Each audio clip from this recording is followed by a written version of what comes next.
माया दासी संत की उभे दे आशीष, विलसी और लातों छड़ी सुमर सुमर जगदीश। कहते ये माया भगत की दासी हो जाएगी, चरणों में पड़ी रहेगी और राम नाम रटते रहो और इसके निशान छड़ो यानी खूब प्रयोग करियो, आपका आगे पड़ी रहेगी और किसी तरह खर्ची और खाइयो, लेकिन दुरुपयोग नहीं चलेगा। दान करे, आवश्यकता अनुसार प्रयोग करे, बाकी दान करे भगवान के चरणों में ला दे। और किया हुआ दान कभी व्यर्थ नहीं जाता, एक बहुत बड़ा मजबूत जहाज बनता है दान का। गरीबदास जी परमात्मा से प्राप्त ज्ञान को कहते हैं कि धर्म का नाश नहीं होता, चाहे विन से तीनों लोकों का नाश हो जाएगा। आपके द्वारा किए गए इस विधिवत पुण्य, शास्त्र अनुकूल सुपात्र को दिए हुए दान धर्म और पुण्य किए हुए, ये कभी विनाश में नहीं आते, आपके लिए जहाज बढ़ जाएगा। कहते हैं परमात्मा से पूछा किसी ने कि धर अंबर सब जावेंगे और विनसेंगे कैलाश, एकम एका होएगा तब कहाँ रहे तेरे दास। धरती अंबर जान दे और विनसन दे कैलाश, एकम एका होण दे मेरे आश्रय रहे मेरे दास। कि मेरे भक्त मेरे द्वारा बताई गई इस विधि और इस धर्म पुण्य के जहाज में बैठ के और ऐसे रहेंगे जैसे नौका जल के ऊपर रहा करती है। ये धर्म के कारण ये विनाश में नहीं आएंगे, चाहे तीनों लोकों का भी नाश बेशक हो जाए। तो इसलिए परमात्मा हमें रह रह कर याद दिलाते हैं कि जैसे द्रौपदी ने एक अंधे महात्मा को, अपनी राजा की लड़की कितना सुंदर साड़ी पहन कर जाती है, नहर पर नहाने गई थी घाट पर, परमात्मा अपने बच्चों को कैसे उभारते हैं। उनको मालूम है इनके ऊपर आने वाले जीवन में कितना कष्ट होगा। उन पुण्यात्माओं के साथ रहते हैं, कोई ना कोई ऐसा छल छिद्र करते हैं हम समझ भी नहीं पाते, हमारे पुण्य बनवा जाते हैं। वहाँ एक अंधे महात्मा का रूप बना कर दरिया में खड़े हो गए और एक तन पर एक लंगोट था, बाकी कपड़ा था नहीं। वो ही नाते समय दरिया में बह गया। वो महात्मा कति नंगे खड़े जल के अंदर। उधर से लड़कियों की आवाज़ आई स्नान करने के लिए। द्रौपदी अपने पिता के घर पर कुंवारी थी, स्नान करने के लिए सहेलियों के साथ जा रही थी। शोर हो रहा था। महात्मा ने सोचा, अंधा था, उसने सोचा कि मैं गलत स्थान पर आ गया, यहाँ कोई जनाना घाट है, लेडीज घाट है और बहुत बुरी बनी भाई। अब बाहर निकल नहीं सकता, कोई कॉपी और नहीं, कोई कपड़ा लंगोट नहीं। उधर से द्रौपदी ने देखा कि महात्मा स्नान कर रहे हैं, जो उनके नहाने वाले स्थान से, घाट से जिधर पानी बह रहा था डाउन स्ट्रीम में 100-150 फुट की दूरी पर संत स्नान कर रहे थे। अब कहते हैं साधु दर्शन राम का और मुख पर बसे सुहाग। बोलेंगे भगवान की चर्चा करते हैं और दर्श उन्हीं को होते जिनके पूर्ण भाग। कबीरा दर्शन राम का, परमात्मा आवे याद और लेखे में वो समय बाकी का समय बर्बाद है। तो लड़की ने सोचा था कि महात्मा से चर्चा सुनूंगी, फिर उसने सोचा कि नहा रहे हैं, नहा लेने दो, तब तक मैं भी स्नान कर लेती हूँ। उन्होंने स्नान सुनून करके बाहर निकली, साड़ी बांध ली पहले वाली, नहा कर ताजी साड़ी बांध कर लड़की खड़ी हुई। उसने देखा महात्मा तो अभी भी जल के अंदर है, नहा नहीं रहा है, ये कुछ चीज खोद रहा है। फिर अपनी दिव्य दृष्टि से देखा लड़की ने कि बाहर कोई कपड़ा नहीं, महात्मा निवस्त्र है और शर्म के मारे ये बाहर नहीं आ रहा है। और ये महात्मा शर्मिंदा होकर के सारा दिन इसमें खड़ा रहेगा, जल में बाहर आ नहीं सकेगा। तो लड़की ने अपनी साड़ी में, राजा की लड़की कितनी कीमती साड़ी पहनती है, अंडरस्टूड है। और उसने ये भी इंतजार नहीं किया द्रौपदी ने कि किसी नौकरानी से कह दूं कि डाल दे कोई कपड़ा चुंदड़ी, नहीं, क्योंकि विवेक नाम इसी का होता है। उसको पता था कि मैं रोटी खाऊंगी तो मेरा पेट भरेगा, मैं अपने हाथ से दान दूंगी तो मुझे मिलेगा। तो उसी समय उसने अपनी ही साड़ी में एक 8-9 इंच का एक गठ, एक बिलात ऐसे कपड़ा फाड़ा और महात्मा के लिए जल में छोड़ दिया दूर से। सोचा इसके हाथ लग जाएगा, ये बांध लेगा, फिर बाहर आएगा। अब वो अंधा था, दिखाई दे नहीं था, वो साड़ी का टुकड़ा साइड से निकल गया और वो ऐसे हाथ मार रहा था, ऐसे ढूंढ रहा था। लड़की ने दूसरा कपड़ा फाड़ के फिर डाल दिया, इतना ही साड़ी में से। फिर और टुकड़ा फाड़ा, एक लीर, एक छोटा सा टुकड़ा फाड़ के डाल दिया। ऐसे 7-8, ये देखो 2 कितनी होगी, 1.5 फुट, ऐसे 7-8 कॉपीन पाड़ पाड़ कर डाल दी, लेकिन संत का हाथ लगे नहीं क्योंकि उसको दिखा नहीं था। अब लड़की ने सोचा, दूर इसलिए खड़ी थी कि संत जी को पता लग गया कि लड़की है, कहीं यूँ आगे न ना सरक जा, आगे दरिया बहुत गहरी है, महात्मा डूब जाएगा, मुझे पाप लगेगा। वह बोलने नो नहीं थी। उसने सोचा एक बड़ी लंबी सी लकड़ी लाई उठा के और उसका एक और पाड़ के एक पिलांत की, यानी 8-9 इंच कपड़ा उसके लपेट के और महात्मा जहाँ से कर रहा था उसके आसपास कर दिया। उसके हाथ लगा, लगते उसने पकड़ा और क्या देखा उसमें, हाथ हो, क्योंकि अंधे की आंखें हाथ होती हैं। उसने देखा यूँ वैसे बहकर आया हुआ कपड़ा नहीं है, ये किसी बेटी ने रहम किया है, अपनी विशेष साड़ी पाड़ कर मुझे दिया। तब कहते हैं साधु ने आशीष दिया, आशीर्वाद दिया कि बेटी आज तूने मेरा पर्दा रखा है, मेरी इज्जत रखी है, भगवान तेरा पर्दा रखे, तेरी इज्जत रखे, तेने गढ़ाए दे। कहते हैं साधु बोला सहज सुबह और जो चाहे सो कर दे। अब लड़की उस समय तो आ गई, क्योंकि परमार्थी प्राणी घना इस चीज़ के बारे में नहीं सोचा करते, क्योंकि वो राजा की लड़की, उसको सुख तो सारा था ही, वह नहीं सोचा मुझे तो सब कुछ प्राप्त है, बड़ी अच्छी बात है, संत तो आशीर्वाद दिया ही करते हैं, लेकिन वो आशीर्वाद ऐसे वैसे नहीं था।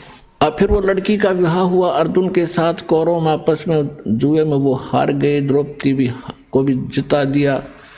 तब दुशासन ने सरेआम सभा के अंदर द्रौपदी की इज्जत लूटनी चाहिए, उसको बेइज्जत करना चाहा, नंगा करने के लिए। और वहाँ पर कौन बैठे थे, भीष्म पितामह, द्रोणाचार्य, कर्ण आदि तीन तो ऐसी हस्ती बैठी थी जो विशेष आदरणीय थी उन पूरे कौरव और पांडवों के लिए। एक विदुर थे, उनके चाचा, पांडवों के, कौरवों के चाचा विदुर थे, और भी बहुत से लोग बैठे थे, सभासद बैठे थे। दुर्योधन ने दुशासन से कहा कि हम अंधे हैं, अंधों की संतान हैं, क्योंकि द्रौपदी ने एक दिन व्यंग कर दिया था दुर्योधन के ऊपर। राजा युधिष्ठिर ने शीशे का महल बनवाया था और दुशासन को आमंत्रित किया था सभी को कि आइयो हमने मकान बनाया, भोजन पाइयो। दुशासन की टक्कर लगी, शीशे में दिखा कौन, वो गिर गया। द्रौपदी खड़ी होकर हंस रही थी और कहने लगी अंधों के अंधे ही पैदा होते हैं। वैसे इस तरह की बकवाद हमने देखो शिक्षा इनसे ये लेनी चाहिए कि इस तरह के व्यंग हमने नहीं कसने चाहिए। और फिर भी एक लड़की ने स्वाभाविक देवर भाभी के हिसाब से उसने कह भी दिया था तो के बिजली गिर गई। इतना दुख मान गया वो साकेट व्यक्ति कि इसने ये शब्द बोल कैसे दिए, अंधा कंधे होते हैं, इसको मजा चखाऊंगा।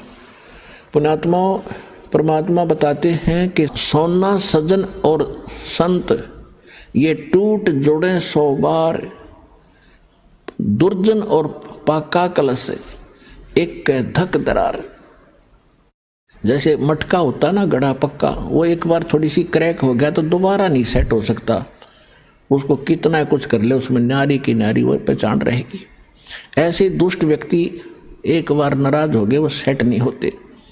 और सोना और सजन अच्छे आत्मा और संत भक्त थोड़ी एक बार कवा सुनी हो भी गई तो कभी याद भी नहीं रखते मेरी इसकी कभी लड़ाई हुई थी। ऐसा स्वभाव होता है। जैसे सोने का कोई आभूषण है, उसको टुकड़े कर दिए और फिर दोबारा उसको बना दिया जाता है आभूषण, उसकी पहचान भी नहीं रहती, ऐसा मेल खा जाता है। तो दुर्योधन जो था वो पाका कलश था, एक के बात पर इतना दुख मान गया कि नो कर दूंगा वह, तो उसका प्रतिफल लेने के लिए उसने सारा षड्यंत्र रच कर पांडवों से राज भी जीत लिया, द्रौपदी भी जीत ली अटपट करके। अब दुशासन से कहा दुर्योधन ने कि इस द्रौपदी को नंगा करो और मेरे जांग पर बिठा दे नंगी करके। बता, सरेआम सभा में ये पंचायत थी। इस महाभारत इस ग्रंथना पढ़ पढ़ कर हमने आंखें फुड़वा ली। इसमें क्या विचार था? अब वहाँ सारी सभा बैठी, भीष्म पितामह, द्रोणाचार्य और कर्ण जैसे योद्धा, और भीष्म पितामह तो उनका दादा था, और द्रोणाचार्य गुरु, और कर्ण एक बहुत बड़ा योद्धा थे, और तीनों के तीनों ये वैसे भी सूरवीर थे। तो वहाँ किसी ने भी ये नहीं कहा दुर्योधन तो के जुल्म कर रहा है, अरे बेवकूफ ये क्या करने जा रहा है तू। देखो, सभा पंचायत के अंदर एक नियम होता है, जो नेक व्यक्ति हो जायज बात कहे, और कोई ना मानने तो उठ कर चला जा, सभा त्याग देनी चाहिए, वहाँ रहना भी दोष लगे। तो जब उन्होंने ये कर्म शुरू किया उसी समय विदुर खड़ा हुआ। विदुर ने कहा कि रे नालायक को क्या कर रहे हो तुम, अपनी बहू को और बेइज्जत कर रहे हो। कौरव और पांडव चाचा ताऊ के हो तुम, तुम्हारी और इसकी इज्जत में कौन सा फर्क है।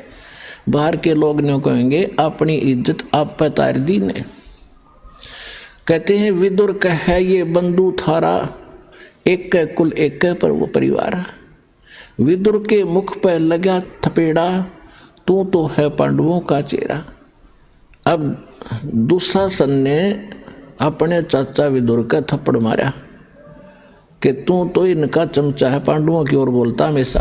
और वो कह था न्याय की बात कि भाई इसे तो पांडवों की बहू, ऐसी कौरवों की। बता, इसमें किसकी इज्जत खराब, अपनी इज्जत आप ही खराब कर रहे हो। तुम कहते हैं विदुर कहे ये बंधु थारा, ये थारा भाई है, तुम्हारे भाई है, और एक का कुल एक परिवार है। विदुर के मुख पर लगा थपेड़ा, तू तो है पांडवों का चेहरा, तू तो है बांदी का जाया। दुशासन ने कहा कि तू तो बांदी से पैदा हुआ है, तेरी मनोवर्ती गुलाम वाली ही है, तू हमेशा ऐसी घटिया बात करता है। तू तो है बांदी का जाया। और भीष्म, कर्ण और द्रोण मुस्काया।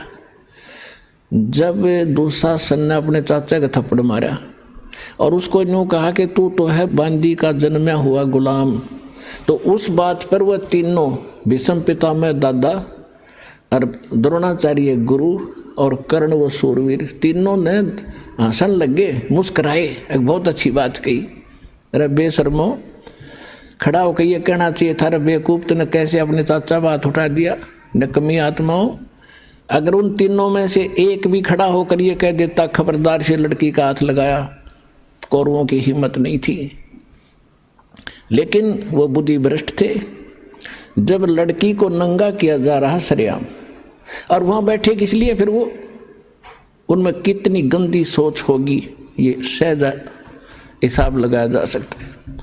तो यहाँ परमात्मा ने सूक्ष्म वेद के अंदर इन पुराने ग्रंथों का भी जूस निकाला है, निष्कर्ष निकाल कर आपको दिया जा रहा है कि जिन ग्रंथों को तुम पढ़ा करते क्या खाक थे वह। एक जमीन के ऊपर राजपाट पर लड़का मर गए, क्या शिक्षा है इससे? पता वो जमीन यहीं रहेगी, यू लाल किला यही पड़ा है, और वह किधर धक्के खान जाओगे नरक में। तो क्या चीज़ है ये? तो ज्ञान के अभाव से, सतगुरु के अभाव से हम ऐसे ही बिना सिर पैर के ग्रंथों को पढ़ के अपना कल्याण मानते थे। अब क्या होता है कि द्रौपदी ने पहले तो देखा था कि सभा के अंदर मेरे पांचों पांडव बैठे, पति और सूरवीर, वो मुझे नंगा होते कैसे देख सकेंगे। लेकिन वो हार चुके थे जुए में, वो बंध गए थे जुबान में उन्होंने नीची गर्दन कर ली। फिर भीष्म पिता द्रोणाचार्य और कर्ण की तरफ देखा कि ये कैसे सहन कर लेंगे मुझे यहाँ नंगा करते हुओं को, लेकिन वो हंस रहे हैं। जब विदुर को थप्पड़ मारा और ऐसे वचन कहे तब वो समझ गई कि ये सभा ठीक नहीं है। और पुण्यात्माओं, जब तक हम संसार से कुछ आशा रखते हैं कि ये मुझे ये लाभ दे देगा, वो मुझे ये सुख देगा, तब तक परमात्मा साथ नहीं देगा। आप तो सीधम सीधा भगवान से जुड़ोगे, चाहे आपका उंगली का चोट लग जा, नो यही अर्थ है भगवान आप पे करोगे। भले ही तो मीडिया उसका दवाई बने, डॉक्टर बने, लेकिन करेगा भगवान। आपने ऐसा भी देखा होगा, डॉक्टर खूब इंटेलिजेंट है और खूब प्रसिद्ध है, और एक व्यक्ति जाता है उसके इंजेक्शन लगाता है, वो रिएक्शन कर जाता है और डॉक्टर के हाथों में मर जाता है। तो ये दवाई और डॉक्टर नहीं करते, यहाँ संस्कार काम करते। परमात्मा साथ होगा।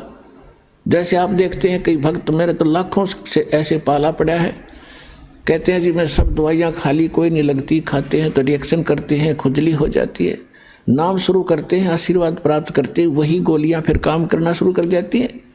तो संस्कार से सब कुछ होता है। तो तब हम परमात्मा हमें पल पल में साथ देगा। छोटे से छोटा भी दुख और सुख आपको अनुभव करा देगा कि मेरे कारण दुख टला तेरा, जब रोज दिखेगा आपने। तो ऐसे जब द्रौपदी ने देखा कि ये कोई साथ दे नहीं रहे, तब भगवान याद आया। और हम भी ऐसा ही करते हैं, जब हमारे यहाँ के सब रास्ते बंद हो जाते ना, औषधि भी काम नहीं करती, जब हम भगवान याद करें। अपने आत्माओं, अब परमात्मा को याद तो सभी करते हैं आपत्ति में, लेकिन किसको राहत मिलती है? या तो उसके पिछले जन्म के पुण्य हो, उनसे भी लाभ दे देता है परमात्मा। और जब पुण्य ही खत्म हो जाएंगे तो बेसिक अर्जी लाए जाइए और बेसिक प्रार्थना करते रहना, कति सुनाई नहीं होगी। अब जैसे द्रौपदी ने वो एक पुण्य किया था और एक महापुरुष का वचन था, वो महापुरुष भी स्वयं परमात्मा ही थे। कहते हैं सोचल सिद्धर मैं करूँ अपने जन के काज।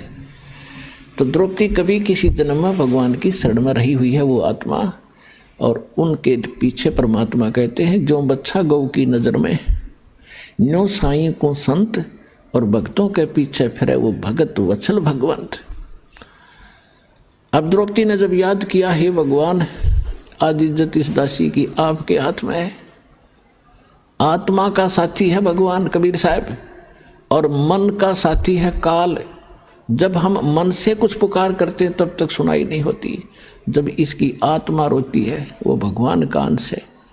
अब यहाँ से जब द्रौपदी ने पुकार की तो धर्मराज के दरबार में, जो यहाँ का न्यायाधीश अकाउंट रखता है, उसके दरबार में इसकी चीख गई, वहाँ गूंजी बुरी तरह। और धर्मदास ने तुरंत उस नंबर की वह फाइल खोली जिसमें उस आत्मा के कुछ पुण्य और पाप डिपॉजिट थे। देखना चाहा कि इस आत्मा का कोई ऐसा कर्म है जिससे मैं मदद करवा सकता हूँ। उसने देखा कि एक संत महात्मा का आशीर्वाद से इसने एक छोटा सा 9 इंच का कपड़ा दान किया हुआ है, और उसके आशीर्वाद से तो मैं खूब दे सकता हूँ इसको। तो उसी समय वहाँ से रिफ्लेक्शन किया, और श्री कृष्ण जी को वो गुरु रूप में पूजा करती थी, मानती थी। और श्री कृष्ण खेला अपनी पत्नी रुक्मणी के साथ शतरंज, घर में महल में बैठा। तो वहाँ से रिफ्लेक्ट होकर धर्मराज के दरबार से वो पुण्य श्री कृष्ण के अंदर वो शक्ति वो आया। जब वो पास से डाल रहा था श्री कृष्ण, जैसे खेलते हैं ना शतरंज, ऐसे डालते हैं 11 कच्चे 12 पक्के 12 ऐसे, तो उसने पास से डाले थे और एकदम हाथ ऐसे अकड़ गया श्री कृष्ण का, और नो करने लगे अनंत अनंत अनंत। कृष्ण में भूत सा बढ़ गया। अब रुक्मणी कहने लगी हाथ पकड़ के कि बोल ढंग से बोल, अनंत अनंत क्या कर रहा है, बोल 12 हैं कच्चे 18 हैं क्या है, और ये अनंत क्यों कहा तो मुझे बता। तब परमात्मा ने उसकी दिव्य दृष्टि खोल दी। कहते हैं रुक्मणी कर पकड़ा मुस्काई, अनंत कहा मोको समझाई। अब श्री कृष्ण जी को परमात्मा ने चेतना दी, क्योंकि करता वही है, उसके हाथ में रिमोट है। वो कौन से इंस्ट्रूमेंट से, कौन सी तोप से, कौन सी मिसाइल से कौन सा काम ले, उसके हाथ में रिमोट है। तो श्री कृष्ण जी के अंदर परमात्मा ने वह पावर भेजी, वो पुण्य भेजा, और फिर वो तो वहाँ उसको दिखा दी कि द्रौपदी को दुशासन ने पकड़ रखा है और उसकी इज्जत खराब करना चाहता है। और तो वहाँ परमात्मा बुलवा रहे हैं श्री कृष्ण से कि हमरा भगत पे छोड़ी हुई, दुशासन ने द्रौपदी पकड़ी, हमरी भक्त सकल में सिखरी। हमरी भक्त पे छोड़ी हुई तो हमरा नाम न लेवे कोई। यदि भगत ही हानि में रहेंगे तो राम का नाम मिट जाएगा। अब वो तो लग गया खेलने, तंदे ही से पासा डारी और पहुंचे सुख समरूप मुरारी। अब हमने मुरारी नाम श्री कृष्ण का लिख रखा है। मुरारी का वास्तविक अर्थ है राक्षस का शत्रु। अरि माने शत्रु, मुरा माने राक्षस। तो सबसे बड़ा जो राक्षस हमारा कर्म है, पाप कर्म, और उस पाप कर्म रूपी राक्षस ने ना कृष्ण काट सकता, ना विष्णु काट सकता, ना राम काट सकता, ना ब्रह्मा विष्णु महेश, ना शिव, केवल एक परमात्मा कबीर भगवान काट सकता है। तो वो वास्तव में मुरारी है। जैसे वासुदेव श्री कृष्ण को कहते थे, वासुदेव नहीं है श्री कृष्ण, वासुदेव का अर्थ ही कुछ और होता है। वो तो वासुदेव का बेटा था। वासुदेव एक व्यक्ति था, लेकिन वेदों में वासुदेव परमात्मा का अलंकृत नाम है, उपमात्मक नाम है, जिसकी प्रभुता सबके ऊपर हो, जिसका वास सब जगह हो, उसको वासुदेव कहते हैं। तो ऐसे ही मुरारी। तो यहाँ गरीबदास जी की वाणी को समझने के लिए इस दास के इसलिए आवश्यकता पड़ी, परमात्मा ने ये बुद्धि दी। तो कह रहे हैं गरीबदास जी के रुक्मणी कर्म पकड़ा मुस्काई, अनंत कहा मोको समझाई। क्या कहते हैं श्री कृष्ण जी से अंदर से आवाज आ रही है कि दुशासन ने द्रौपदी पकड़ी और हमारी भक्ति सकल में सिखरी। और जब हमारी भक्त पे छोड़ी हुई, हार में आगे हमारा भक्त, तो हमारा नाम न लेवे कोई। तंदे ही से पासा डारी। श्री कृष्ण तो वहाँ खेल रहा है और पहुँचे सतलोक से आके सुख समरूप मुरारी। और खेचत खेच कसीसा सर पर बैठे हैं जगदीशा। अब ये लीला क्यों करी कि न्यू बिना पता ना लागो भगवान ने मदद करी है द्रौपदी की। तो जिस कारण से सब लीला परमात्मा करके इस युग तक, इस समय तक परमात्मा में आपकी आस्था बढ़ा के लाए हैं। और उस कृष्ण और द्रौपदी की इस कथा ने हम आज तक सुनते और सुनाते रहे। लेकिन आपके आज तक कदे हुई ऐसी लीला जो द्रौपदी के साथ हुई थी, इस दास के साथ हुई और इस सब के साथ हो रही है, जब सच्चे भगवान से हम जुड़ गए।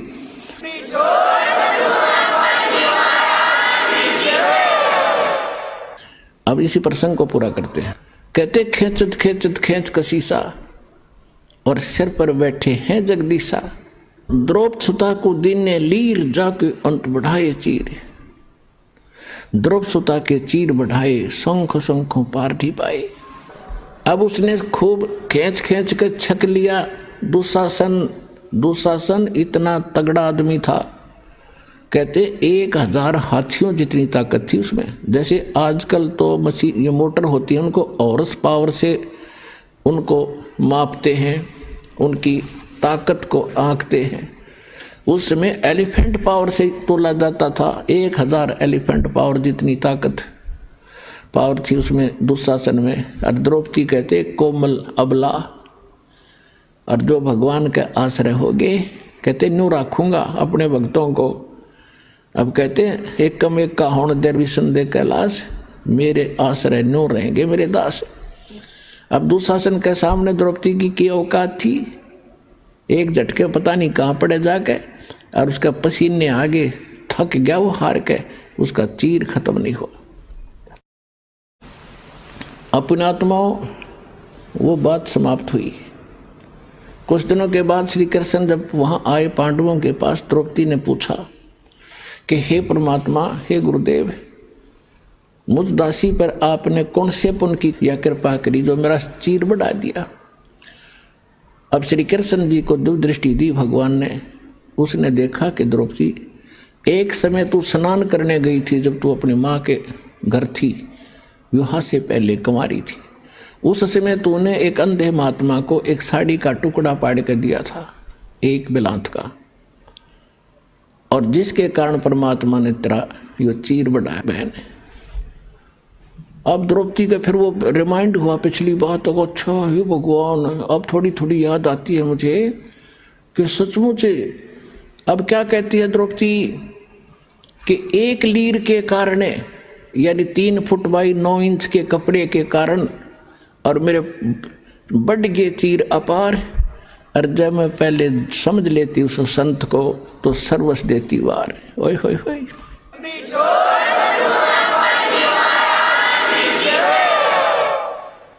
जैसे गीता जी में कहा है कि कुपात्र को दिया दान कभी सफल नहीं होता, और सुपात्र को दिया हुआ दान असंख्य गुना होकर मिलता है। गुरु बिन माला फेरते, गुरु बिन देते दान, गुरु बिन दोनों निष्फल हैं, चाहे पूछो वेद पुराण। अपने आत्मा ये अध्यात्म मार्ग है, अध्यात्म ज्ञान है। आप यहाँ विचलित हो जाते हो कि एक तरफ तो द्रौपदी को गुरु नहीं बना रखा था, उसने दान भी कर दिया, और यहाँ गुरु जी कह रहे हैं कि गुरु बिन माला फेरते, गुरु बिन देते दान, दोनों व्यर्थ हैं। अब देखो, ये भी कहा जाता है कि जैसे कर्म करेगा वैसा फल अवश्य मिलेगा। अब द्रौपदी ने दान किया, एक जरूरतमंद व्यक्ति को यानी सुपात्र को दान दिया, तो वो फल उसको मिला, लेकिन वो फल मिलकर भी निष्फल रहा, क्योंकि मोक्ष ज्यों का त्यों रह गया। और यदि वो गुरु पूर्ण बना करके फिर ये ऐसे दान भी करती तो मोक्ष भी होता और ऐसी आपदा भी टलती। तो इस प्रकार द्रौपदी ने फिर कहा, हे गुरुदेव, वो ऐसे महापुरुष थे, यदि मेरे एक लीर के कारण और ये बढ़ गए चीरो पार और इज्जत रही हुआ न्यारी, और जब मैं पहले जान लेती कि ऐसे महापुरुष हैं तो सर्वस्व देती वार, पता नहीं कितना दान कर देती, कितनी सेवा करती। तो भगवान आकर चले गए 120 वर्ष तक। जब हम इतने जानन जोगे होते तो चरना पड़ जाता पूरा विश्व, जिसमें परमात्मा दुल्हा रूप में यहाँ प्रगट थे। तो इस ज्ञान कराने के लिए ही सतगुरु की आवश्यकता पड़ती है कि वो जौहरी बता सकता है कि ये है लाल, इसको परख कर देख रखा मैंने। तो ये दास वो सतगुरु रूपी जौहरी बना और कूड़े की टोकरी में पड़े इस लाल कबीर को परखा, और आज आपने बरत के देख लिया 100 का 100 खरा। तो कहते समझा है तो सिर दर पाँव भौर नहीं रे ऐसा दो। तो कहते दान इतना अनिवार्य है भक्ति में, जैसे मंत्र आपको दे दिया, ये तो बीज बो दिया, और बीज बोने के बाद खेत में जब सिंचाई नहीं करी, खाद नहीं डाला, तो किसान के खटेगा नहीं। इस प्रकार नाम लेकर के आप दान की हिम्मत करके देखो, क्योंकि यहाँ तो खुली किताब है, पर आप दोगे भगवान के नाम, और भगवान फिर अपने बच्चों के लिए कहीं खर्च करे उसको, तो फिर उसका कई गुना फल मिलता है। और ये दान आपको इतना लाभ देगा आप सोच भी नहीं सकते। पहले आप दान करते थे, पता नहीं कहीं दान भी कर देते थे, वो आपको मिलता अवश्य, मनमाने कुत्ता बन जाते। अच्छा दान किया हुआ व्यक्ति जो गुरु नहीं पूरा मिला, और कुत्ता बन कर वो एक सेठ के यहाँ होता है, गाड़ी में चलता है और अलग से कमरे में रहता है, एसी लगा हुआ है उसके लिए, और खाने के लिए समय पर, और जांच होती है डॉक्टरों से, वेटरनरी सर्जन से। उसका ड्राइवर आदमी होता है और कुत्ता मालिक की सीट पर बैठकर चल रहा होता है। तो उस पुण्यकर्मी प्राणी ने किसी जन्म जन्मांतर में खूब दान किए, भंडारे दिए, कंबल बांटे, सारा कुछ किया, लेकिन गुरु ना मिला पूरा। गुरु ना मिलने से उसको किया हुआ तो मिला, लेकिन कुत्ते की जोनी में मिला। यदि वो शास्त्र अनुकूल साधना और गुरु के अनुसार पूरे संत के माध्यम से ये सभी कुछ करता तो मनुष्य जीवन मिलता, और न्यायकार कोठी सुविधा मिलती और मनुष्य जीवन में फिर कभी ना कभी भगवान और सतगुरु मिल ही जाते। अब कुत्ते की योनि में उसने सारी सुविधा ले ली, फिर बन गया सुअर या गधा, बताओ उसने फिर क्या सुविधा मिलेगी। तो इसलिए बताया है कि गुरु बिन माला फेरते, गुरु बिन देते दान, गुरु बिन दोनों निष्फल हैं, ये पूछो वेद पुराण। फिर ये भी सत्य कर दिया कि जो किया हुआ ऐसा तो मिलेगा ही मिलेगा, लेकिन उस मिलने का कोई औचित्य नहीं। वो मिलो चाहे ना मिलो, जब तक मोक्ष नहीं हुआ और आपका यहाँ से पीछा नहीं छूटा तो वो दान भी व्यर्थ है। तो आज आपको वो सतगुरु और वो स्थान मिल गया। अब कहते समझा है तो सिर दर पाओ, मोहर नहीं रे ऐसा था। ये संसार समझदा ना ही कहंदा श्याम दोपहरे नू, गरीबदास ये वक्त जाते रोगे इस पैरे नू। जो यहाँ नहीं आएगा सतलोकासन बरवाला जिला हिसार से उपदेश नहीं लेगा दास से, तो ऐसे पछताएंगे बाद में जैसे कुत्ता, वो प्राणी मनुष्य जीवन को छोड़कर कुत्ते की योनि में जाकर रात ने ऊपर ने मुँह कर करो आकर एक आधी बज उसका याद आया करे वो बातें, ओ एक बहुत बुरी बड़ी बाई। तो उस समय कुछ नहीं बनेगा। अब समय पर संभालो।